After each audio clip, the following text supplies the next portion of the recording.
Vijayawada హైవేకు IT కంపెనీలు queue కట్టనున్నాయి. Choutuppal ఏరియాలో 30,000 ఎకరాల ప్రభుత్వ భూమి అందుబాటులో ఉండటంతో ఐటీ పార్క్ ఇక్కడ ఏర్పాటు చేయనుంది ప్రభుత్వం. ఫలితంగా ప్రస్తుతం హైటెక్ సిటీ, ఫైనాన్షియల్ డిస్ట్రిక్ట్ తీరున చౌటుప్పల్ పరిసరాల రూపురేఖలు కూడా రానున్న దశాబ్ద కాలంలో మారే అవకాశం ఉంది. ఎందుకు విజయవాడ హైవే అంటే నేషనల్ హైవే అంటే హైదరాబాద్ నుంచి బిజియెస్ట్ గా ఉన్న నేషనల్ హైవే. మీరు అబ్జర్వ్ చేస్తే ఏ పండగకైనా టోల్గేట్ దగ్గర ఫస్ట్ ఒక గంట సేపు పండగ చేసుకున్న తర్వాతనే వాళ్ళ విలేజ్ పోవాల్సి వస్తుంది. సో ఫస్ట్ ఆఫ్ ఆల్ అది నేషనల్ హైవే తో పాటు capital to capital connected. Ramoji film city one of the biggest film city. మనం దాంతో పాటుగా కొత్తపేటలో ఉన్న ఫ్రూట్ మార్కెట్ వచ్చేసి HMDA లాజిస్టిక్స్ కింద బాటసింగరం ట్రాన్స్ఫర్ చేశారు. దాంతో పాటు విజయవాడ హైవే ఇప్పుడు దండుమల్కాపురం వరకు 8 లేన్ ఎక్స్పాన్షన్ అవుతుంది.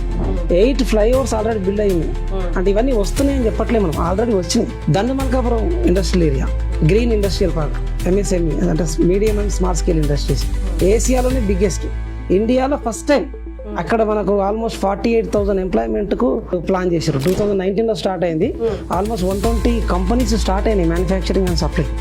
సో దానికి ఇబ్బంది కాకుండా 8 లేన్ రోడ్ కూడా అక్కడ దాకా శాంక్షన్ చేశారు. ఎయిర్పోర్ట్ రావడానికి కానీ యాక్సెసిబిలిటీ ఈజీగా ఉండాలని. ఆంధ్రాకి ఎట్లయితే సీ పోర్ట్ ఇచ్చారో తెలంగాణకు డ్రై పోర్ట్ ఇస్తాం మనం. అదాని గ్రూప్ వాళ్ళు 1100 ఎకర్స్ తీసుకుంటున్నాం. మనం hub of regional ring road ఏదైనా ఉంది అంటే అది చౌటుప్పల్ అవుతుంది.